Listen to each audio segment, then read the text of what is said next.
예수님이 이 땅에 오셔서 33년 동안 사시고 하나님의 나라를 선포하셨습니다. 예수님의 설교 주제는 천국이었어요. 즉 기독교의 핵심이 천국이라는 거예요. 근데 요즘 기독교 교회나 성도들의 핵심은 다 어디에 관심이 있냐면은 천국이 아니라 이 세상에 관심이 있어요. 여기서 잘 되고, 여기서 내가 부자 되고 건강하고 출세하고, 다 이 세상에 관심이 많아요. 천국에는 별로 관심이 없어요. 천국에 관심이 있는 데는 언젠가 돌아가실 때, 임종 직전에 가면은 목사님 모셔다 임종 예배 드리고 나로 하여금 천국에 갈 수 있도록 좀 복을 빌어달라고 카톨릭식으로 그렇게 개신교도 자꾸 좀 이상해지는 것 같아요. 여러분, 천국은 우리가 지금 살고 있는 지금부터 준비해야 되는 거예요. 지금. 왜냐하면은 내일 일을 모르거든요. 내일 일. 예수님이 십자가에 또 죽으셨죠. 그리고 하나님의 구원을 완성하셨습니다. 죽으심으로 구원을 완성하신 거예요. 내가 살면 교회가 죽고, 내가 죽으면 교회가 산다.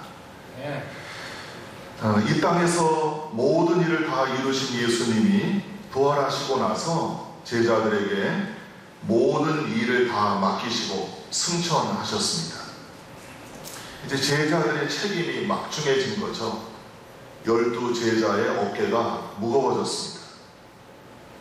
하늘로 올라가시면서 예수님은 제자들에게 나의 증인이 되어라, 나를 전하라. 다른 거 전하지 말고 나 예수, 내 복음을 전하라. 예수의 복음을 전하라. 그렇게 말씀하셨어요. 설교는, 저도 주님의 제자잖아요. 설교는 예수님이 우리에게 맡긴 복음, 그 복음을 전하는 게 설교예요. 복음 전하는 게. 딱딱해도 어쩔 수 없어요. 설교 시간은 주님이 저에게 맡기신 사명은 복음 전하라는 것이지 여러분 듣기 재미있는 옛날 얘기 하라는 게 아닙니다. 그러니까 이해하시고 잘 들으세요. 이 땅에 그리고 다시 오신다고 약속하셨습니다. 언제요? 언제 오신다고 그랬죠? 아무도 모릅니다. 아들도 모르고 천사도 모르고 하나님 아버지만 아신다고 그랬습니다. 알려주지 않으신 게 그게 잘하신 거예요. 왜냐하면은 알려주시면은 어떻게 될까요? 알려주시면은 만약에 내년에 예수님이 오신다. 내년 1월 1일에 2012년도 1월 1일 날. 그러면은 넉넉 잡고 2011년도 금년 한 11월 말까지 한 달은 그래도 여유를 두고 신나게 할 거 다 하고, 이 세상에서 할 거 다 하고 한 달 동안은 기도에 아주 열중하는 거예요. 기도원도 가고 철야도 하고 금식도 하고 회개할 거 다 몰아놨다가 한 달 동안 회개하고. 예를 들어서 그런 우려가 있을 수 있는 거죠. 모르는 게 상책인 거예요. 언제 오실지 모르니까. 예수님 뭐라 그랬어요?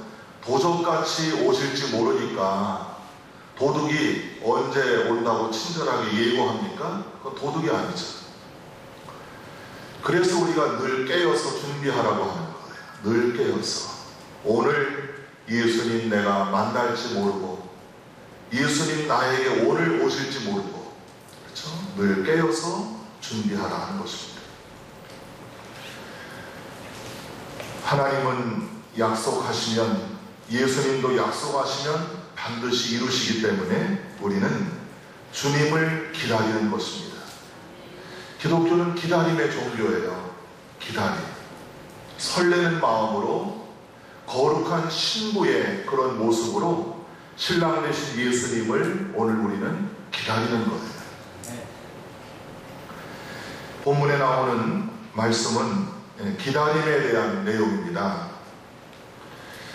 예레미야 애가는 5편의 시가 묶여서 성경을, 한 권의 성경을 이루고 있습니다. 저자는 눈물의 선지자 예레미야입니다. 남왕국 유다의 그 마지막 형편, 그래서 바벨론으로 포로로 끌려가는 그 내용, 수치스러운 하나님의 백성들의 마지막, 이것이 예레미야 애가의 배경입니다. 바다까지 타락해버린 선민 이스라엘에 대한 하나님의 심판, 그래서 하나님의 임재의 상징이었던 예루살렘 성전이 다 무너졌고, 그리고 예루살렘 도시도 다 황폐화가 되었습니다. 비참하게 파괴되었습니다. 그리고 쓸만한 사람들, 젊은이들 다 해서 다니엘도 그 속에 들어가는 거죠. 바벨론의 포로로 끌려간 겁니다. 그렇게 해서 한 60년 가까이 포로 생활을 한 거예요. 이런 사건을 온몸으로 체험하면서, 눈으로 목격하면서 예레미야는 눈물로 하나님 앞에 애통하고 부르짖으면서 이 예레미야 애가를 기록한 것입니다. 멸망당한 예루살렘, 그러나 끝까지 소망을 버리지 않고 하나님 앞에 기도하는 믿음의 선지자 예레미야, 그의 신앙 고백이 나옵니다. 자, 25절부터 한번 보시죠. 25절. 기다리는 자들에게나 구하는 영혼들에게 여호와는 선하시도다. 25절과 26절이 다 굉장히 우리에게 은혜가 되는데요. 특별히 25절, 기다리는 사람들, 그리고 기도하고 구하는 영혼들, 그들에게 하나님은 선한 것을 주신다는 거예요. 하나님을 기다리고 하나님을 찾는 자들에게 선한 것, 신령한 복을 주십니다. 좋은 결과를 주십니다. 성경에 나오는 믿음의 사람들은 다 기다림을 통과한 사람들입니다. 노아는 120년 동안 한결같이 기다리면서 구원의 방주를 만들었습니다. 요셉은 17살에 애굽에 팔려가서 30살의 총리가 될 때까지 머슴살이하고 감옥살이 하면서 기다렸습니다. 모세는 미리안 광야에 가서 40년 동안, 80이 될 때까지 40년 동안 기다리면서 하나님의 부르심을 받았습니다. 기다리는 것입니다. 성경에 나온 믿음의 사람들은 다 기다렸습니다. 우리는 하나님의 약속, 하나님의 시간을 기다리며 살아가는 사람들입니다. 그런데 이 기다림이라고 하는 게 그렇게 쉽지 않다는 것이 문제입니다. 기다림이 무척 어렵습니다. 조바심이 나고 흔들리고 여러 가지 어려운 문제가 있어요. 장애물이 있습니다. 출애굽한 이스라엘 백성들 40년 동안 광야 길을 헤매는데 기다림의 연속이죠. 가나안 땅에 들어가기까지 40년 동안 그들은 고통을 받았습니다. 배고프고 목마르고 춥고 덥고 고통이 많았어요.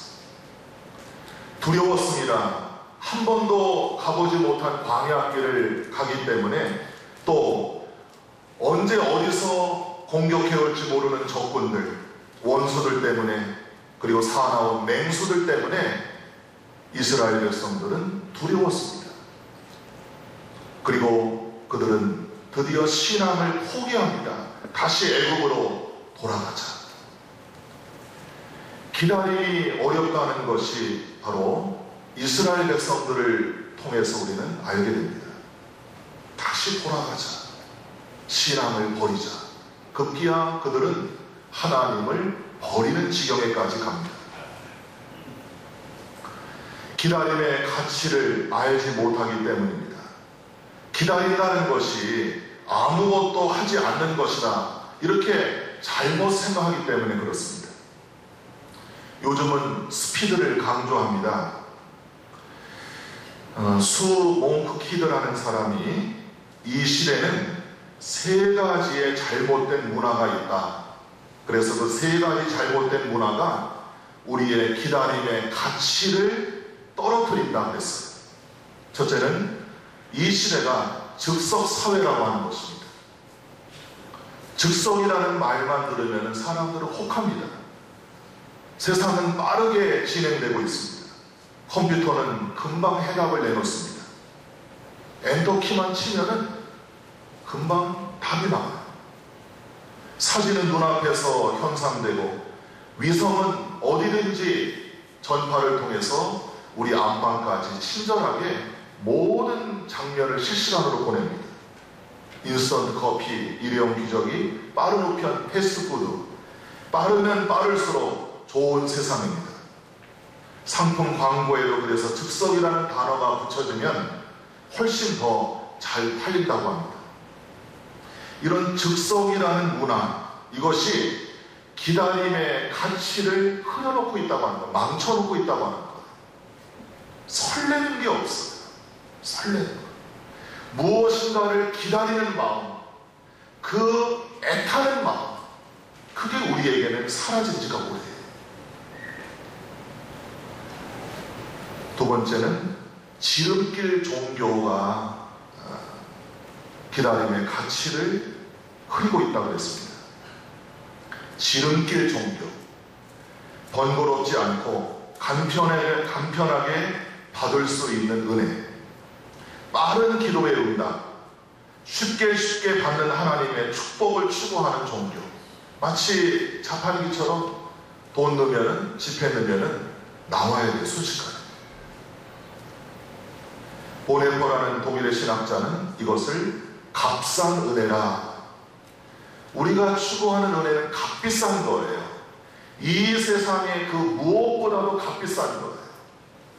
돈으로 비교할 수 없는 게 하나님의 은혜입니다. 그런데 지금 지름길 종교는 아주 은혜를, 값어치를 땅 밑으로 떨어뜨리고 있다고 하는 거예요. 천박하게. 예수님을 닮아가려는 영적인 몸부림도 없습니다. 십자가를 붙잡고 주여 주여를 외치고 피땀 흘려 기도하시는 그 예수님처럼 우리는 예수 그리스도를 닮기 위한 그런 영적인 몸부림이 실종되고 있습니다. 애통하며 마음을 찢는 회개도 사라진 지가 오래입니다. 부흥회를 보십시오. 웃기는 부흥사 많죠. 그러나 정말 듣는 성도들로 하여금 그 마음을 애통하며 찢을 수 있는 회개의 역사가 나타나고 있는가? 그 필요 없다는 거예요. 지름길로 우리를 데려가 달라는 겁니다. 십자가의 사랑도 헌신도 희생도 필요 없어요. 오직 이 다음에 천국 갈 수만 있도록 해달라는 거예요. 그게 지름길 종교예요. 세 번째는 이 시대가 속전속결 중독증에 빠져 있다고 했습니다. 물질 중독, 과정 중독이 있습니다. 물질 중독은 물질에 중독되는 거예요. 물질. 돈에 중독될 수도 있고 여러 가지 중독되는 게 많죠. 과정 중독은 무슨 일을 할 때에 내가 그 과정 속에서 하는 일 때문에 중독에 빠지는 거예요. 앤 셰프라는 학자가 이 과정 중독에 대해서 이렇게 말했는데요. 사람이 내적인 고통, 내적인 성장을 피하기 위해서 어떤 행동을 추구할 때 과정 중독에 빠진다고 했어요. 좀 어려운 얘기인데요. 쉽게 생각하세요. 예를 들어서 할 일은 태산 같은데 TV 앞에 하루 종일 앉아 있다든지 틀다가 또 홈쇼핑에 빠진다든지 할 일이 태산 같은데 또 학생들도 공부할 게 많은데 공부해야 되는데 인터넷 붙잡고서 하루 종일 여기 갔다 저기 갔다 또 운동에 지나치게 몰두해 가지고서 몸짱 만들기 위해서 운동 자체는 나쁜 게 아니에요. 약간의 유익이 있다고 그랬어요. 그러나 그것이 우리로 하여금 주님께 인도할 수는 없는 거예요. 영적인 유익은 없는 거예요. 운동이 중독이 되면 안 돼요. 하루 종일 헬스하다가 어떤 개그맨은 숨을 거뒀어요. 운동 자체가 중독이 되면 안 돼요. 돈의 축처, 돈 벌어야죠. 그러나 돈의 노예가 되면 안 돼요. 돈의 중독이 되면 안 되는 거예요. 쉴 땐 쉬셔야 돼요. 특근, 야근 다 좋습니다. 토요일날, 주일날 나가서 일하면 더 뭐 2배의 수당을 준다. 그래도 그거를 뿌리칠 줄 알아야 돼요. 일 중독. 쉴 땐 쉬어야 돼요. 저도 그래서 다음 주 휴가 갑니다. 쉴 땐 쉬어야 되는 거예요. 쉬지 않으면 병나는 거예요. 옛날에 아까 우리 김창수 권사님이 부름받아 나서니 뭐 찬송 불러가지고 제가 가슴이 뜨끔했어요. 신학교 때 그 찬송만 부르면은 신학교 채플 시간, 예배 시간에 눈물을 흘리고 막 가슴이 벌렁벌렁거리고 심장이 막 탔어요. 뜨겁게. 그래, 부름받아 나서니 뭐 어디든지 가서 복음 전해야지. 존귀 영광 주님 홀로 받으시고 멸시천대는 내가 막. 근데 목회하다 보니까 항상 그렇진 않아요. 항상 충만할 수는 없는 거예요.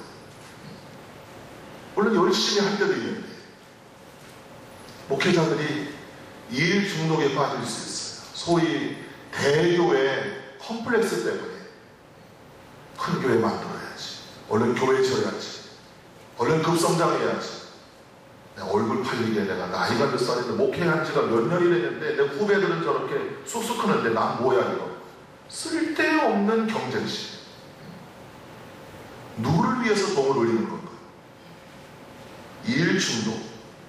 쉴 때 쉬십시오. 주일날은 여러분 쉬는 거예요. 주일날은 예배 드리시고 오후 예배까지 드리시고 집에 가셔서 쉬시는 거예요. 쉬십시오. 주일날은 교회에서도 하실 일만 딱 끝내고 주일날은 가서 쉬는 거예요. 교회 하루 종일 저녁까지 있지 마세요. 집에 가서 가족들하고 쉬는 거예요.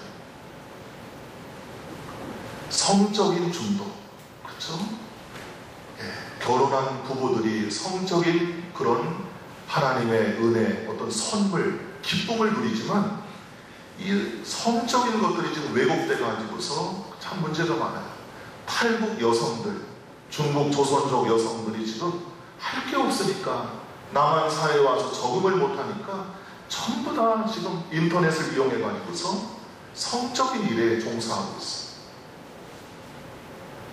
왜곡된 것입니다. 이런 것들이 다 중독이 되는 거예요. 중독. 그 자체가 나쁜 게 아니라 여기에 빠져서 여기에 몰두해 가지고 다른 거는 전혀 신경을 못 쓰는 거예요. 정상적인 생활을 못하는 거예요. 주일날 교회에 오셔서도 또 조는 얘기해서 또 죄송한데 조는 분들은 이유가 있을 거예요. 토요일 날도 몸 관리를 잘 하셔야 돼요. 토요일 날. 왜요? 주일날 교회 가는 날이거든요. 예수님 만나는 날이고 은혜 받는 날이에요. 그렇죠? 근데 토요일 날 내가 과로하고 오버하면은 이게 주일이 힘들어져요. 은혜는커녕 주일날 와가지고서 그냥 형식적으로 때우고 가는 거예요. 토요일 날을 잘 보내셔야 돼요. 토요일. 예비일입니다. 토요일은.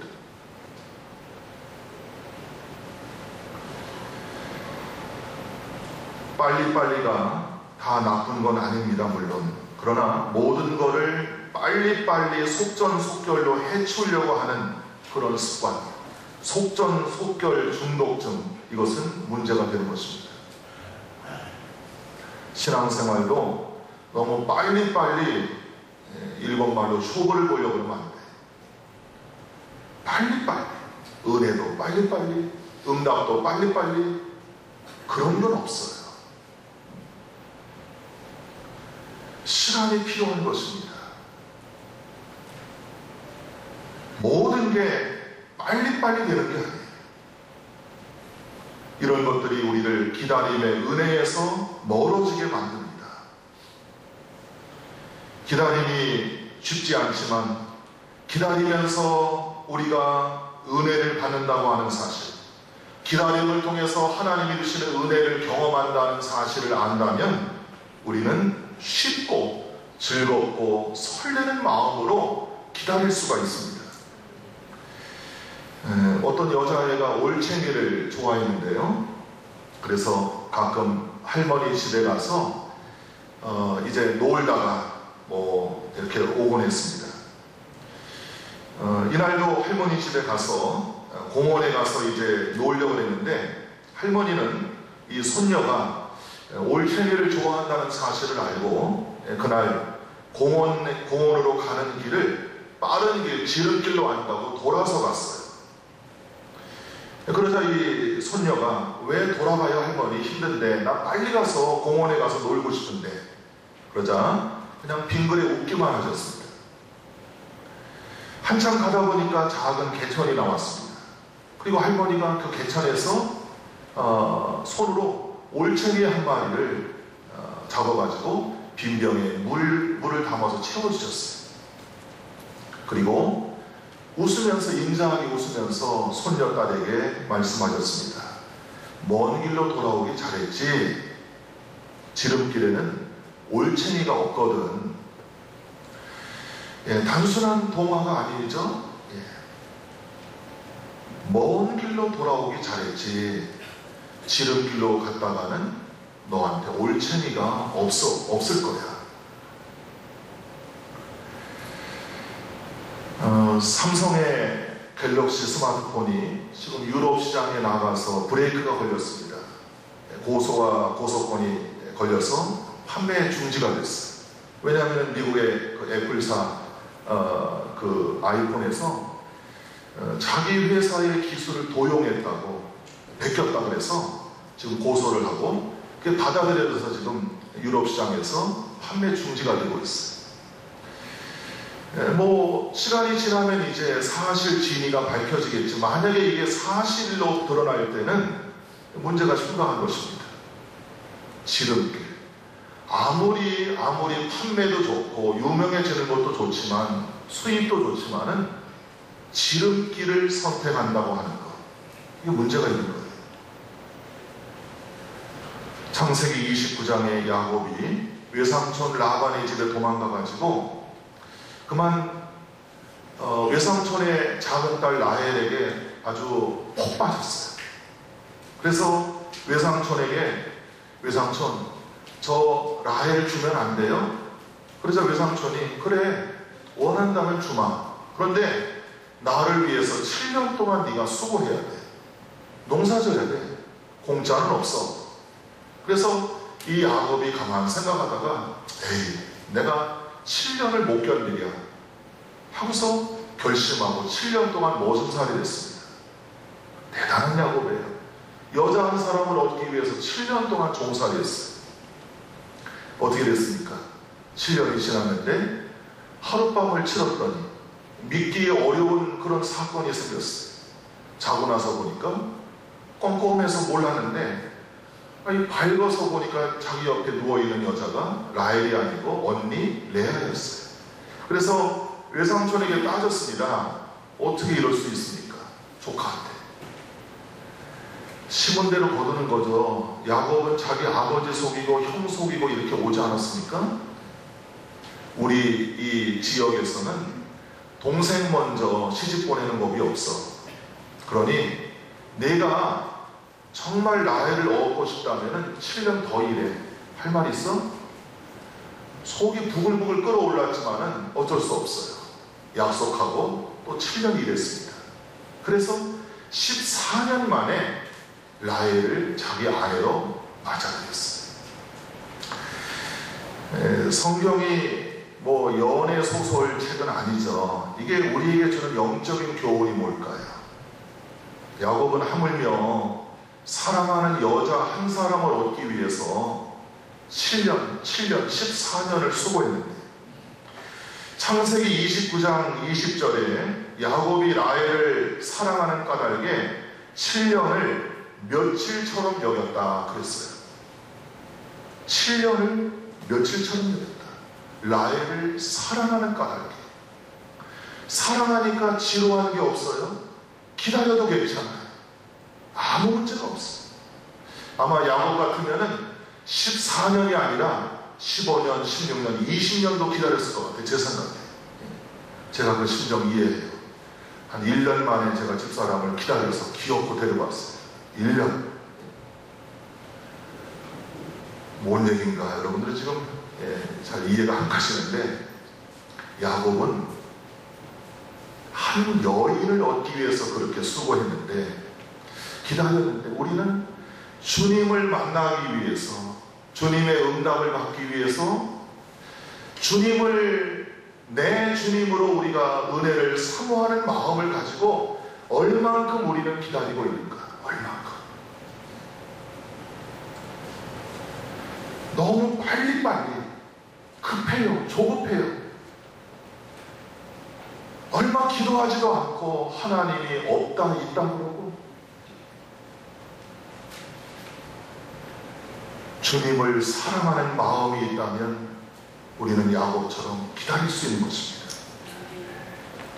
기다리면 좋은 결과가 우리에게 옵니다. 기다리면.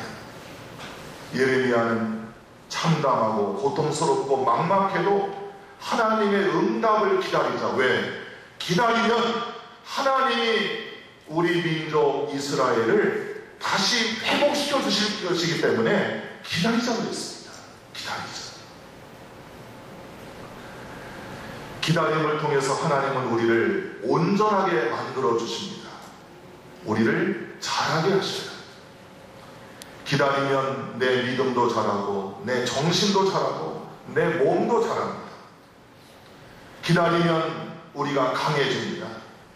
짧은 시간에 콩나물처럼 자라는 것도 있지만, 그러나 강함은 짧은 시간을 통해서 이루어지지 않습니다. 오랜 시간, 오랜 기다림의 과정을 통해서 우리는 영육간에 강건해지는 것입니다.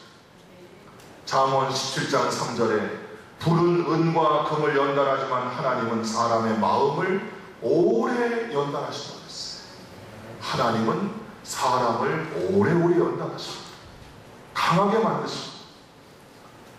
또 하나님은 우리를 기다림을 통해서 친밀하게 만드십니다.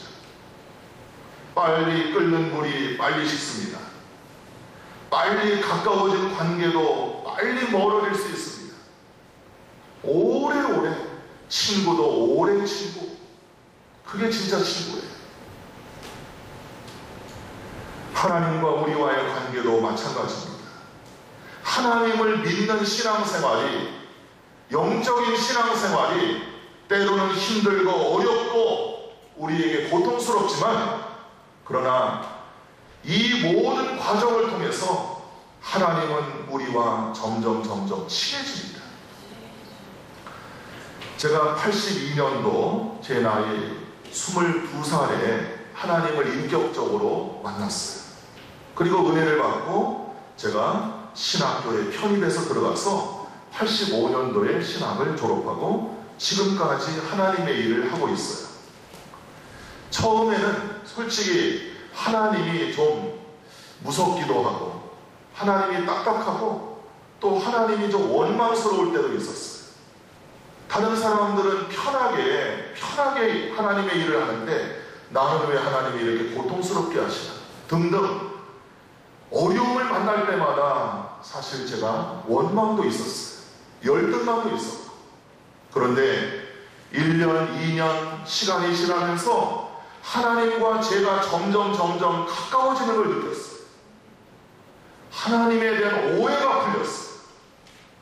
그때는 제가 힘들었지만 그게 하나님이 저를 더 자라게 하시고, 그리고 하나님이 저를 더 강하게 만드시고, 그리고 하나님이 저와 아주 친한 친구가 되게 하시려고 하는 의도가 있었다고 하는 사실을 알고는 고난도, 슬픔도, 괴로움도, 실패도, 부끄러움도 아멘하고 감사함으로 받아들이게 됐습니다. 저는 순교자들의 심정을 이해합니다. 얼마나 하나님과 친하면 하나밖에 없는 목숨을 하나님께 드리겠습니다. 순교자들의 마음. 여러분들은 얼마나 하나님과 친하십니까? 얼만큼? 하나님과의 관계가 얼마나 밀접하십니까? 하나님과 얼마나 가까우십니까? 로마서 8장 39절에 보면은 이 세상 그 무엇도 우리를 우리 주 예수 그리스도 안에 있는 하나님의 사랑에서 끊을 것이 없다고 했습니다. 바울의 고백입니다. 세상의 어떤 것도 나와 하나님과의, 나와 예수님과의 그 사랑의 관계를 끊어버릴 사람이 없다는 거예요. 끊어버릴 게 없다는 거예요. 우리는 너무나 하나님과의 관계가 자꾸 멀어지고 흔들린다는 데 문제가 있어요. 어려움이 오면은 하나님을 떠나죠. 교회도 떠납니다. 기도 안 합니다. 시험이 듭니다. 낙심하고 절망합니다. 하나님과 아직 덜 친해서 그러는 거예요. 어려움도 참고 기다려서 정말 하나님과 절친한 그런 관계, 죽기까지 하나님을, 예수님을 따라갈 수 있는 그런 관계가 되어야 할 것입니다. 아브라함이 참지 못해서 이스마엘을 얻었죠. 다시 기다려서 이삭을 얻었습니다. 기다리면 이삭을 얻지만 기다리지 못하면 이스마엘을 얻습니다. 기다려야 합니다. 자, 그 다음 26절을 봅니다. 사람이 여호와의 구원을 바라고 잠잠히 기다림이 좋도다. 어떻게 기다려야 하는가? 여기 하나님의 구원을 바라고 그랬습니다. 바란다는 말은 기대감을 가지라, 그런 말이에요. 기대감이 없이 기다린다고 하는 것은 무료하고 고통스럽고 무의미합니다. 뭔가 기대감이 있어야 되잖아요. 누가복음 2장에 보면 시므온과 안나라고 하는 여자가 아기 예수님을 만나기 위해서 성령의 감동을 받고 성령의 지시를 받고 성전을 떠나지 않고 기도하고 금식하면서 기다렸다고 그랬습니다. 약속에 대한 기다림, 약속에 대한 기대감. 하나님의 약속이 있기 때문에 기다릴 수 있었던 거예요. 그래서 이들은 예수님을 성전에서 만났습니다. 여러분, 우리도 하나님의 약속의 말씀을 붙잡고 기다리는 거예요. 하나님이 이렇게 해주시겠다고 약속하셨기 때문에 그 기대감을 가지고 우리는 기다리는 것입니다. 허황된 기다림이 아니에요. 1.1에도 변함이 없다는 주님의 약속의 말씀, 그것을 내가 붙잡고 기다리는 거예요. 그 말씀이 언제 이루어질까? 언제 이루어질까? 간절히 파수꾼이 아침을 기다림보다 더 간절히 기다리는 것입니다. 잠잠히 기다리라 그랬어요. 잠잠히 기다림이 좋도다. 내 모든 걸 내려놓고 내 의지와 내 능력과 내 지혜를 내려놓고 기다려야 된다고 하는 것입니다. 예수님이 겟세마네 동산에서 다 내려놓고 기다렸습니다. 주님 어떻게 하실 겁니까?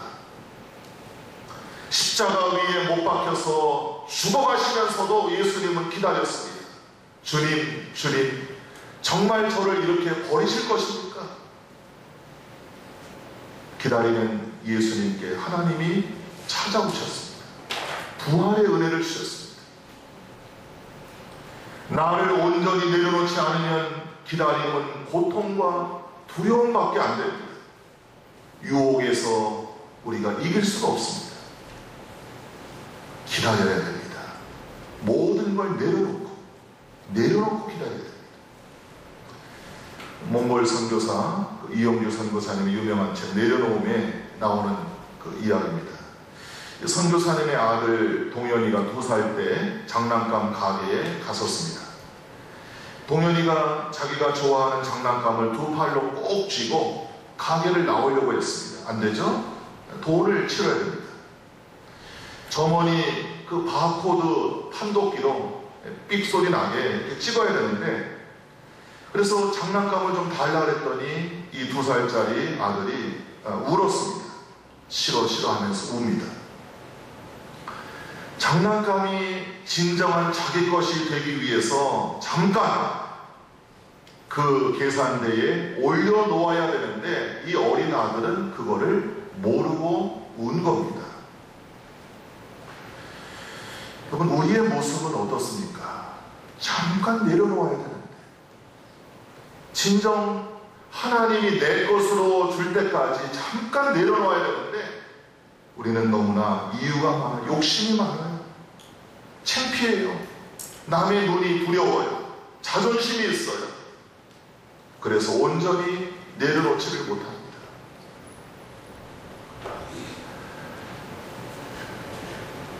다 내려놓아야 행복하게 기다릴 수 있습니다. 다 내려놓아요. 힘들고 고통스러운 것은 진정한 내려놓음이 없기 때문에 기다리는 게 힘든 거예요. 그래서 또 흔들리는 것입니다. 다 내려놓으면 기다린다는 것이 힘들지 않아요. 하나님이 선한 것으로 주시겠다고 그랬습니다. 하나님이 좋은 걸 주시겠다고 그랬어요. 지금보다 더 좋은 걸 주시겠다는 것입니다.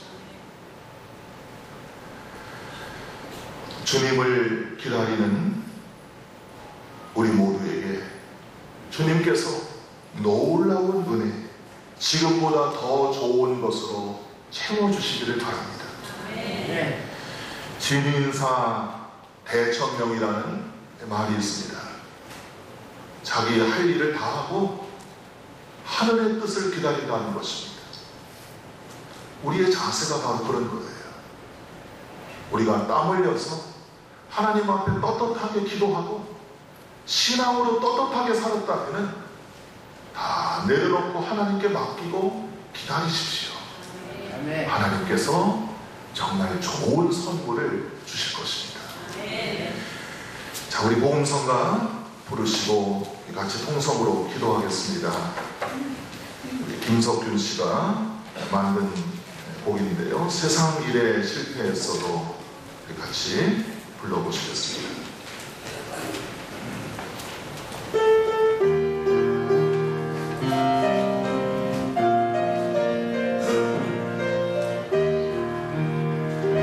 세상 일에 실패했어도 너는 절망하지 마라.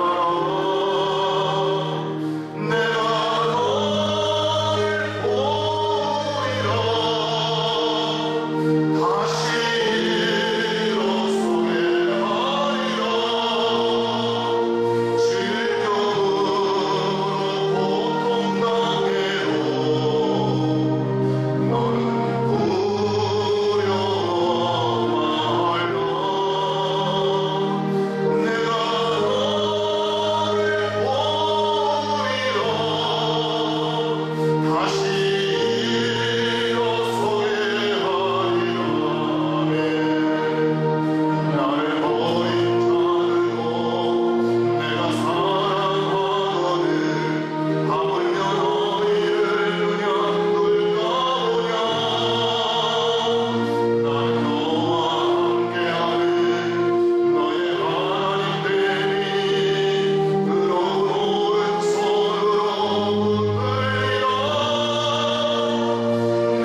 마음 내려놓고, 또 화나는 마음도 내려놓고, 억울한 마음도 내려놓고, 분노의 마음도 내려놓고, 걱정, 불안 다 내려놓고, 예수님처럼 내려놓고 기다려야 됩니다. 그러면 반드시 하나님은 좋은 것으로, 지금보다 더 좋은 것으로 주십니다. 기다림의 은혜와 축복이 임하기를 바랍니다. 통성으로 기도하겠습니다. 하나님 감사합니다. 오늘도 주신 말씀을 붙잡고 기도합니다. 아버지 하나님이여 기다리기를 원합니다. 예수님처럼 기다리기를 원합니다. 환난 핍박이 많고 고통이 많고 슬픔이 많고 어려움이 많아도 기다리게 하소서 끝까지 기다리게 하여 주시기를 원합니다. 주님은 선하십니다. 주님은 좋으십니다. 한 번도 나를 실망시킨 적 없으십니다. 한 번도 나를 모른다고 나를 버리신 적이 없습니다. 주님 감사합니다. 주님 감사합니다. 기다리겠습니다. 끝까지 기다리겠습니다. 주님의 응답을 기다립니다. 주님 기도합니다. 주여 역사하소서. 주여 축복하소서. 주여 응답해 주시옵소서. 여호와 하나님 아버지, 조바심 내지 않게 하소서. 짜증내지 않게 하여 주시고, 절망하지 않게 하시고, 눈물을 흘리지 않게 하여 주시옵소서. 기뻐하게 하여 주시옵소서. 감사하게 하여 주시옵소서. 기다리게 하여 주시옵소서. 하나님을 기다리게 하소서. 예수님을 기다리게 하소서. 응답을 기다리게 하소서. 승리를 기다리게 하소서. 축복을 기다리게 하소서. 은혜를 기다리게 하여 주시옵소서. 오 하나님, 기다리는 영혼이 되기를 원합니다. 기다리는 교회가 되기를 원합니다. 기다리는 신령들이 되기를 원합니다. 역사에 주시옵소서. 오 하나님, 역사에 주시옵소서.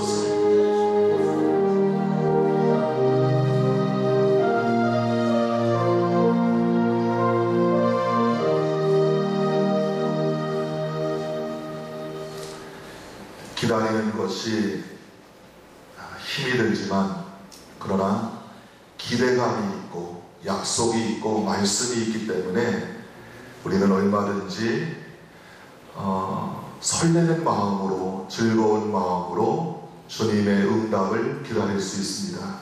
주님, 지금까지 한 번도 주님이 나에게 서운하게 하신 적이 없었고, 하나님이 한 번도 내 마음에 실망을 주신 적이 없었고, 하나님이 한 번도 나를 모른다고 외면하신 적이 없었습니다.